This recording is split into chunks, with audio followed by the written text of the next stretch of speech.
On this week's episode of the Crushing Debt Podcast, finance and generational fitness.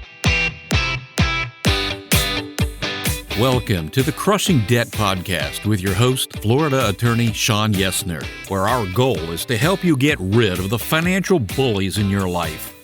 So welcome back to this week's episode of the Crushing Debt Podcast. My name is Shawn Yesner, owner and founder of Yesner Law, and I've got your financial coach, George Cabello, here with me. Welcome, George. Hey, how you guys doing? It's another fine episode. I'm ready to learn and be motivated. That's what I'm thinking today is going to be. It's all about motivation so that I can get through the process of buying a home. I'm still getting that house, and my goodness, every day that anxiety keeps mounting up of like, how am I going to get this down payment again? But when is construction supposed to be done? Be done January 2024. So maybe you'll be moving in sometime 2025. Although interestingly, maybe see, that scares me. Really sat down to talk. Thanks for that, Shawn. I appreciate that. I'm going to get anything I can do to help. Bio here in a second. But we do have words, and we also have a guest on this week's show. Now, before we get to our guest, really quick, I want to talk about one of our two sponsors. Mark Purvis, he's been our editor all the way from LegacySpotlight.com. He's got a website called LegacySpotlight.com. I've only been talking about his website for how many months now? Capture any stories for future generations or capture stories of past generations for future generations.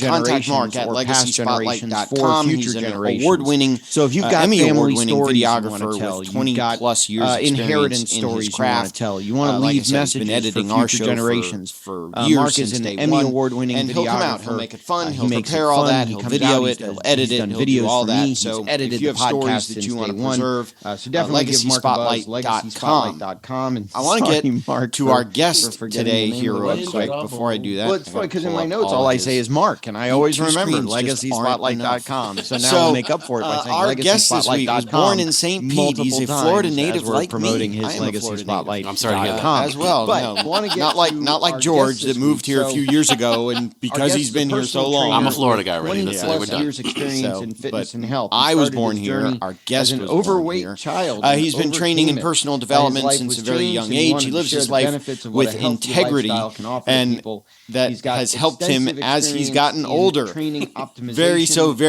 much older. He's a top producing account executive salesman. He started his podcast in December of last year, which would be December of 2020. Welcome our guest, Moh Koutouby. Welcome, Mo. 2019. Wow, this bio is old. So he started his podcast in December of 19. It's called How to Win with Brad DeMint. He also works for Greenleaf Title, a title company here in the Tampa Bay area. He loves the title business. We're going to talk to Brad today all about how to win. You can find his podcast, How to Win, on any podcast player out there. Wherever you're listening to this show, you can find his show. You can find him at braddemint.com. You can also email him, brad@greenleaftitleFL.com. I think a lot of us, welcome to the show, Brad. Really, the connection between health and money itself, it's there. Yeah, and I want to, I gotta say, Brad is a very old soul because, and I brought him on. I'm like, between Shawn and I, we're like, talking to this young man is very, and surprisingly with all the things that he does, all the things you do, Brad. It's amazing. How old are you again? Fidelity Investments found that individuals who prioritize health and fitness are more likely to have higher incomes and save more money for retirement. Join the crew. Some of the studies that we all go. I was going bald. I was like, I'm either going to be the bald spot guy or the bald guy. And study also published. When I had that little tuft right in the center of my head, I was like, enough. You're done? Okay. Took it off. Higher levels of financial stress. I was born in 2000, which is funny. I don't always physical health than those with lower levels of financial stress. So there's a connection between how we feel, how our physical, how our bodies feel, and the money we make, or how we even work with money. So again, Mo, that's the reason why I kind of had you here, because there's not only an opportunity to get Shawn and I in good shape. That's one hidden motive. That's a tall order, getting us in shape. After we have the cup of brandy. But anyway, we move on from that. That's what started. I'm up for the challenge. What's the catch? What's that connection that we're seeing between our health and our wallet? Well, let's start first with the comments. That's obvious. There's been research, but we can use common sense on this. If you're in good shape and you present yourself, you have better posture, you're more likely to get hired. But when you go for a job interview, if you present good posture, you get one episode. That's all you get. That's it. That's all you get. Hard work, all the qualities that you're looking at an employee. So you exude that. But just as from an employer standpoint, you're going to be attracted to somebody that's in better shape because they take care of themselves. That's what I'm saying. So what does that mean though when it comes to like how to win, especially like as a small business owner, or again as a business owner itself, and we talk about the things that you've touched upon things in your, like being persistent, in your podcasts and those kind of, what does that mean though when we say like as an entrepreneur or even as a person itself, what does it mean to win? Like how to win? Let me ask you this, George. The relationship between your financial and what does your winning health. mean to you?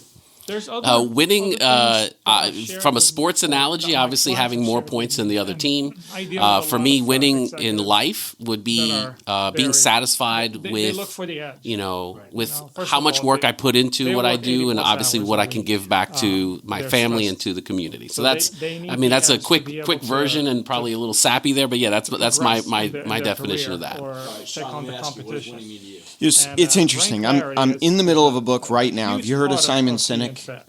Start with why, Simon Sinek. So I'm in the middle of a book right now, or at the beginning of a book right now, that he wrote called The Infinite Game. And basically the concept of the book is you look at life in terms of the long term. You don't... There are certain things like sports games where you have a winner, you have a loser, you have a score. There's something like if I go to court, I win the case or I lose the case. There's a score there. But when you talk about life, it's the long play. So if I say I'm winning at life, what does it look like to be losing, number one? But number two, then what? So the way that I would answer that question is, I've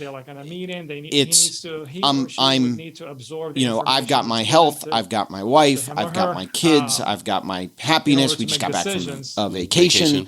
I've got the law firm. The law firm's successful. The podcast is doing great. In my mind, those are all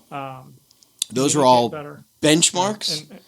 I don't know that I could say I'm winning. I've said I'm doing good for where I'm at. I know that I do a good consultation. I know that I've had a good consultation with the client when they say to me, "Thank you, I can sleep better tonight." Just because they're so worried about their finances, I can't pay my bills. I've got this one chasing me, that one chasing me, and a lot of times it's interesting. Clients will say to me, "I'll quote them my fee for whatever service they want." And they'll say, "Will you take payments?" And my response to that is, well, I can, if it'll make it easier for the client to pay me, I can take their fee on a payment plan, but my job is to reduce their financial stress, not increase it. And if they want to pay me on a monthly payment, that's just another monthly bill that they're going to have to pay. And so if we can come up with, the faster you can pay me off, or if we can come up with more money or whatever, because I do see the impact that finances have on health and stress, and even myself when I'm, my gosh, I got payroll next week, and did I do enough billing, and are the clients coming? I feel it as well, so I totally get it. And we always see the connection between less money. If I have to work hard to make the money, so again, CEOs and executives, that's definitely one kind of avenue. That's a lot of what. But we have a lot of kind of that out there too, the Infinite Game book is about in terms of what's your primary purpose? Why do you do what going back to that start with why kind of concept, right? And then more money, his concept of winning is sort of building towards that. Here's my goal. Here's my focus. Here's what I'm about, and I am on my way on that path to get there. And that's what he sort of considers as winning. It was an interesting concept. Get enough sleep because I'm I've got to go only 3 chapters into the book. Yeah. It was a really cool book. So when it comes to like a lot of the clients that come to Shawn and come to me as well, that definition of winning is a little kind of blurred when it comes to their finances and where they are. Even, small business entrepreneurs at the beginning, it's kind of like, what is that definition? What are those benchmarks? I got plenty of sleep when There's I'm an dead. attitude. Do you want the death now, or do you want it, do you want it 20? What are some of the things that you think we should be, doing when it comes to those kind of struggles, those challenges that we're kind of facing, how do we start winning? What are some of the traits, attributes that we need to kind of put in place to get us in that direction? So one thing, that I just want to touch on when you say about the struggles and stuff like that, you don't want to beat yourself up too much, right? Do the minimum I can because I don't care if I'm going to die in 10 years instead of 20. Right. So, and I'll have a heart attack and it's all good. For me is that, look, but what I tell him is that's the easy way out. But you can't change that. That's the easy way out. Right. Don't when I present another scenario, like instead of having a heart attack, you had a stroke. Now you're dependent on others for your day-to-day for another 10, 20 years. Now, how does that sound to you? That brings big eyes. Okay, now I have to think about this because I do want to live the best life I can. And without health, you really can't. And for these guys that work 2-3 jobs, like you said, George, investing in your health, that comes in the myth of having to work out every day. Right. That's what we're supposed to do, right? I'm supposed to be deadlifting every day, right? That kind of 6 days a week. That kind of brings up a question that I had. So you mentioned it earlier, George. To the person that says to you, Mo, I don't have the time. What's your response to that? Setting small what I tell them is, I always talk about genetically, we all have our potential, right? And the fitness world has been muddied with all this information that has no basis. Also, athletes, we all look up to athletes, and you see them spend countless hours training, but what nobody talks about is that these athletes end up crippled at the end of their career because the level that it takes. Some of the things, again, we just talked about, again, it's all about me, Shawn, so it's about the house. You're doing good. So the house itself is the one thing.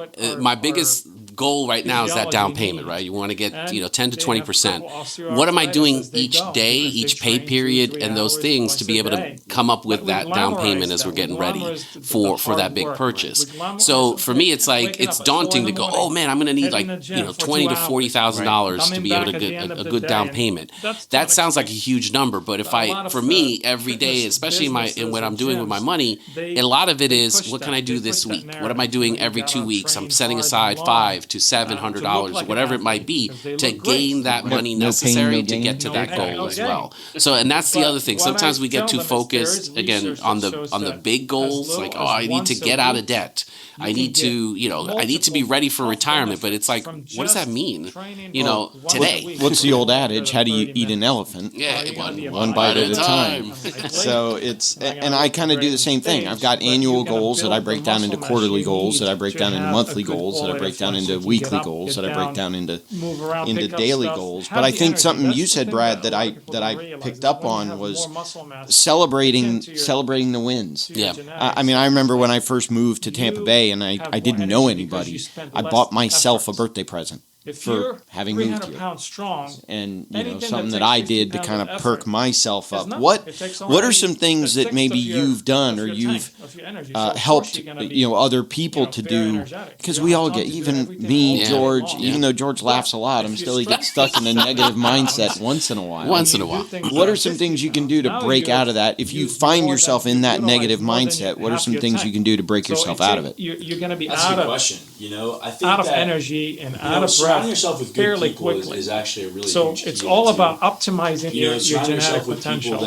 And for some people, they might have genetics such that they can build a good amount of muscle mass pretty quickly, but it'll take them just as much time as the other person who may not look like a bodybuilder, but they will have better look, they're going to look better, they're going to have better energy, they'll be able to sleep better, they'll be able to perform better.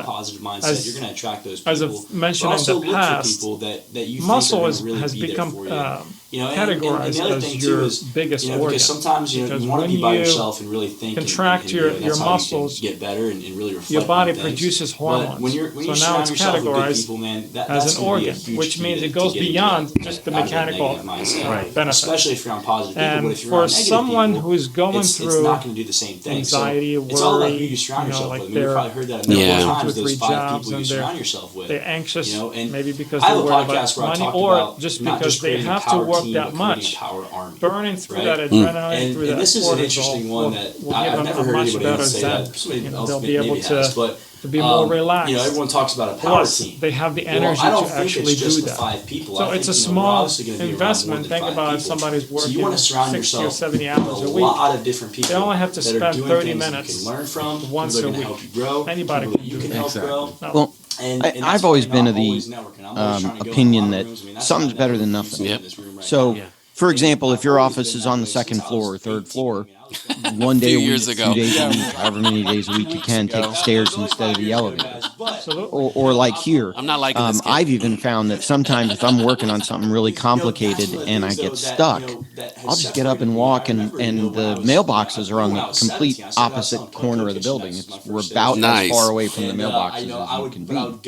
And so I'll just get up and grab the keys and walk to the mailbox. When you got a new client, just do a set of 20 push-ups. Hopefully I'll be doing a lot of push-ups for that. The more clients you get, the story that actually is interesting is when I went to the first Tony Robbins event and saw him speak, and he started talking about himself, and he said that his first client was, he thought he was too young and not smart enough. And then he said that his first client was himself. And back then, when I was 17, I thought I was too young, not smart enough. I didn't, I knew about real estate, but that was what I knew about, and I wasn't really sure. I knew how to sell, but I thought I was too young, thought I wasn't smart enough. When I destroyed those limiting beliefs and realized that I could go out there and crush anything because of who I was surrounding myself with and how I was always looking to grow. And it really took me to that next level. And when I really just destroyed those limiting beliefs, it freed me to not hold myself back and think, okay, well, I'm not going to be successful until I'm in my 30s. I can do this stuff now. When I started the podcast, I was like, I'm going to take action. I'm big on taking action. I think that's another way to really get you out of that negative mindset, is if you do what you say you're going to do and you take action. I'm not going to say I'm going to do something if I don't do it. If you do what you say you're going to do, that's going to help you. And like I said, don't beat yourself up too much. But you can always go out there and redeem yourself, because if you never give up, you're never going to fail. And it comes back to, again, we're talking about crushing debt and wanting to do more with our money, and being intentional in what you're, doing each day for that. And that doesn't mean like, hey, the latte's got to come off the list. It's more of just like, what am I saving more? What are those goals? What am I doing each day, each week, each month towards that goal itself?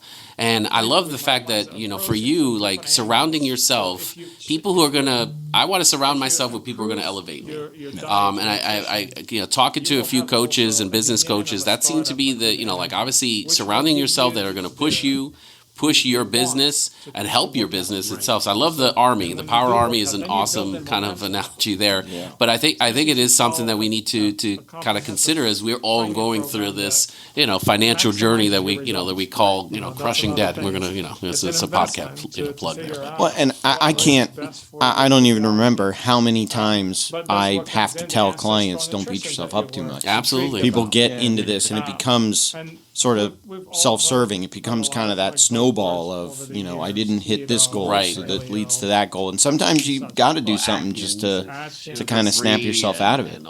Yeah, and I've seen that especially when, as we get older, us old folk, just letting know, do I have enough for retirement? Have I lived the life to the fullest? Do I have the right friends around me? Those, you do see that when you're younger, but you have more opportunity to meet those people and get out there and do those. As you get a little older, we sometimes get a little I've talked too comfortable openly on the show before. We get a little stuck. I'm a type 2 diabetic. And I think that's the other thing to kind of motivate everyone at all ages to kind of like, there's never the wrong time. The time is today. If you're ready to do it and ready to start winning, right? Under control. Just do it today. It's time to go. I'm flipping through some of the How to Win episodes here, and started a couple of them that when things got really bad that stick out. Destroying limiting beliefs. I was still trying to run. This one was one that I could do a 5K I loved. Where is it? In an hour and 10 minutes. Something. Oh, where was it? I just had it and I lost it. Senior moment. Here it is.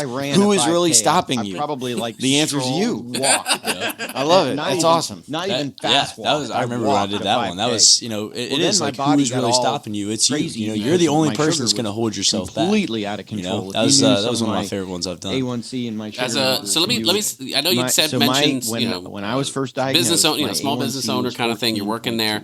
The social media. There's a lot of negatives and positives about social media itself. How are you using social media to help your business? Yeah, so it's funny, when I was my A1C went down to starting out in this, I was really focused on sales, and sales was like all I studied.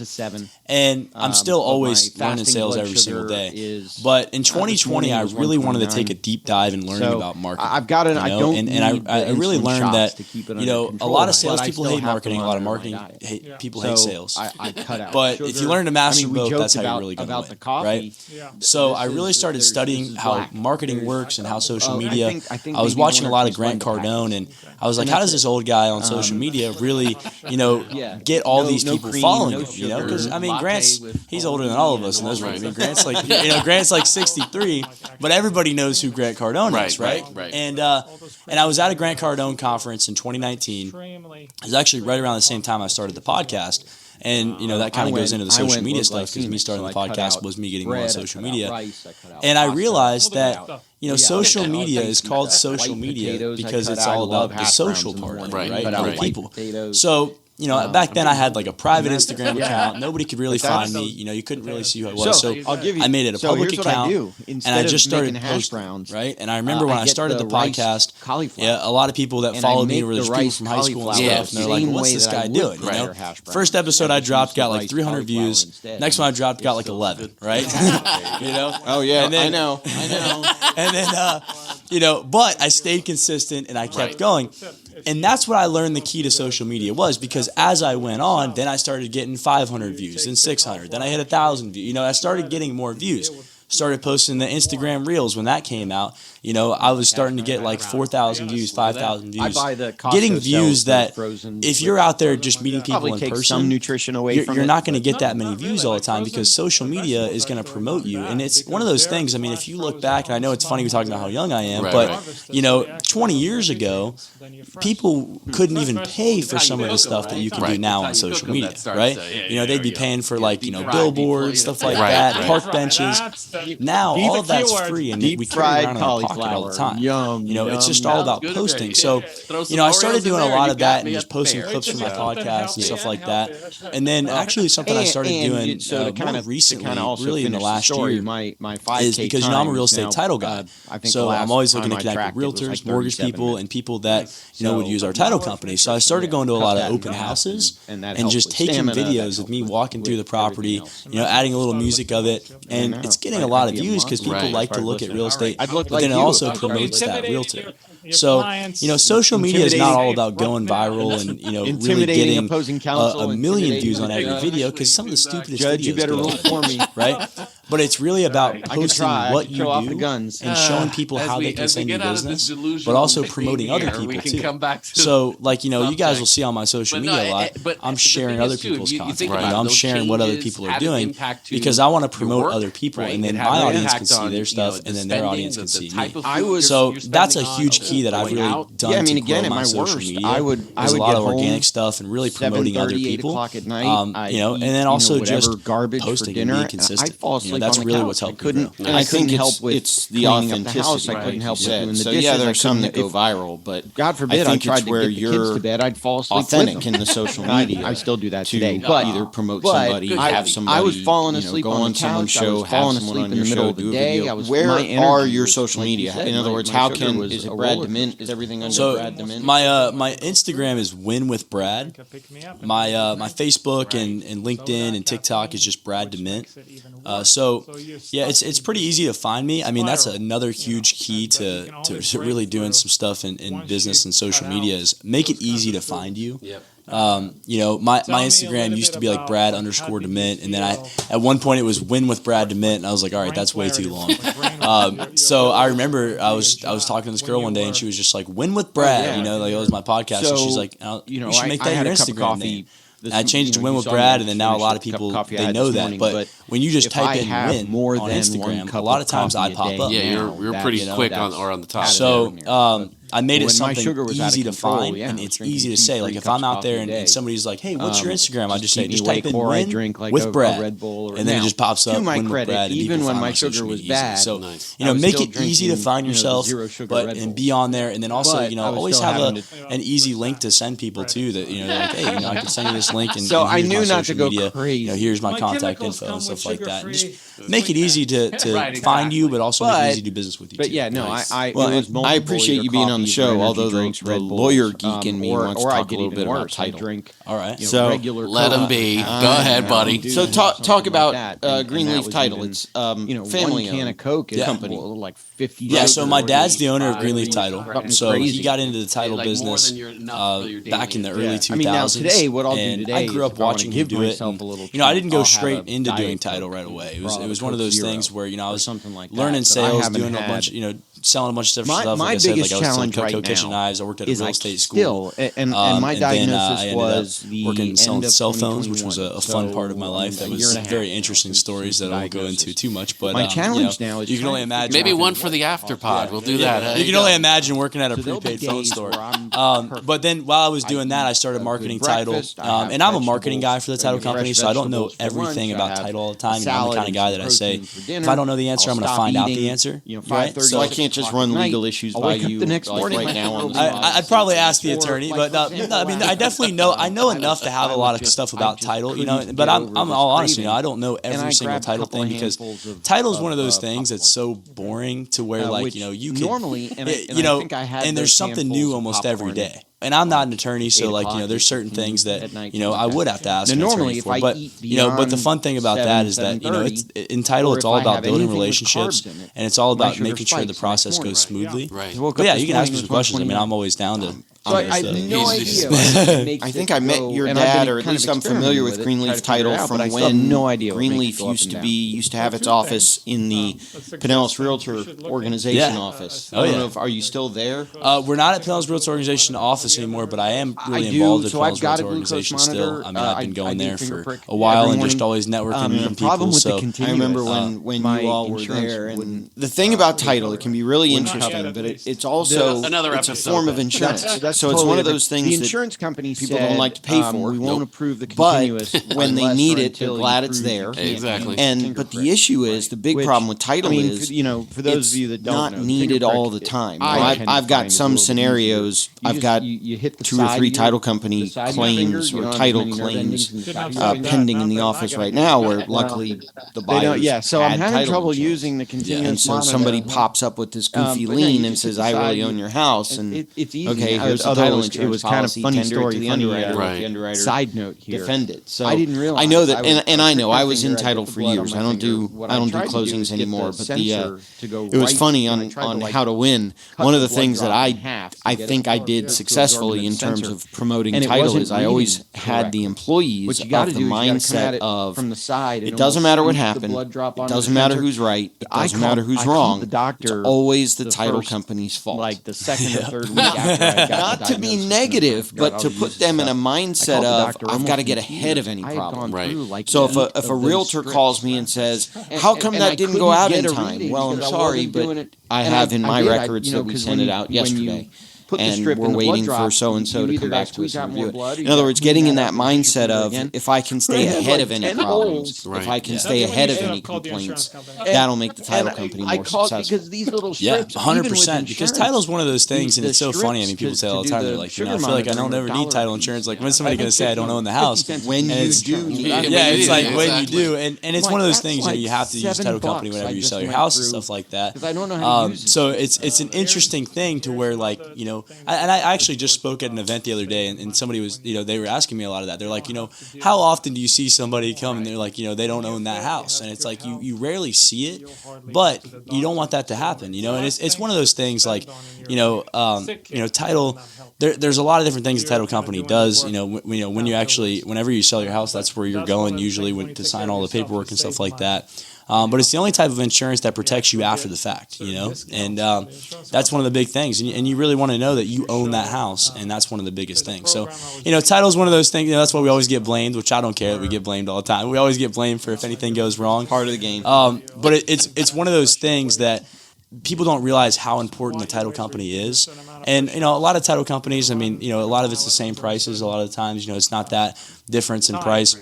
It's really about the team and the communication, and you know that's the biggest thing for us, right? Like, you know, I'm a communicator, I'm a senior account executive, to where, you know, if somebody calls me, I'm going to find out the answer, right? And we have a whole team of people that have been doing title for, you know, one of our closers has been doing it for 40 years, other closers have been doing it for 20 years. You know, my dad's been in the business longer than you've been alive.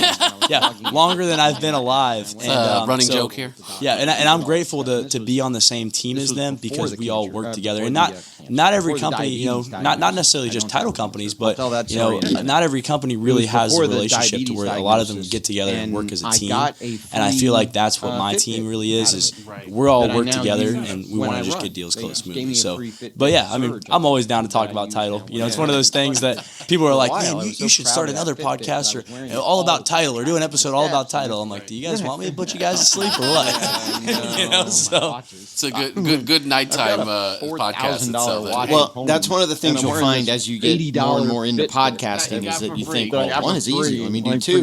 So now I only wear the four, and I've got all these ideas, all these podcasts that never happened after doing this one. Eventually one day maybe I'll get them up and running again. I've done episodes where people ask me about title, and I go into it. You know, I'm always down. It's just one of those funny things. It's like, a lot of people are like, yeah, we'd love to talk about title, or have me come and speak at the real estate office, and they're like, you know, talk about title, and we will, but I get more success out of talking about the how to win on social media and helping agents, because, you know, when it really talks about, you know, when I talk about what things that I do and what I speak about, I realize that, you know, I put myself in other people's shoes, because we want to do that all the time in sales, right? We put ourselves in other people's shoes. You know, I think about from the perspective of the real estate agents and the mortgage people, you know, my experience in sales and marketing can help them in real estate and really gets to the next level when it comes to marketing and sales. So, because title's weird, right? Like, I'm a great sales guy, but nobody really looks at the title company and thinks that, you know, that I'm a sales guy, really, right? You know, like, I'm more of a marketing guy.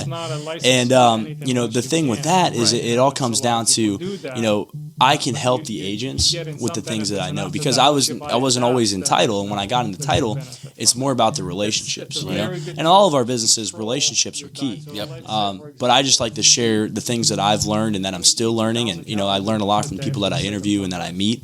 And then I share that with the agents that I'm working with, because I think it'll help them get to the next level. Well, it's interesting. I think it's two sides of the same coin. So, you can't sell somebody something unless you market to get that person to talk to you. So going back to one of your original statements, I get it. Marketers hate to do sales. Salespeople hate to market, but they need each other. Right. Because without marketing, you're not going to get anyone to talk to sell. And without sales, all the marketing efforts basically go to waste.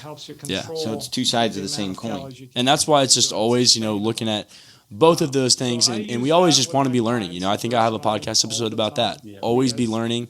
You know, I've learned a lot, but I have so much more to learn. You know, and we all do. Everyone listening to this. So, as the young guy talks, you know, again, he's yeah. And it's funny, you know, because I know that, and, you know, but I know that I'm going to be 60 years old, and I'm still going to be learning. So, you know, we never stop, and that's why it's a huge thing. And I remember it was an interesting shift for me. I don't know if you experienced this, George, but it was an interesting shift for me when I first started the law firm. This was, gosh, I went off on my own in 2004, and at that point I was I was 32 when I started the law firm. And I leveraged that, you know, young guy starting the law firm, out on his own. I'm not so young anymore.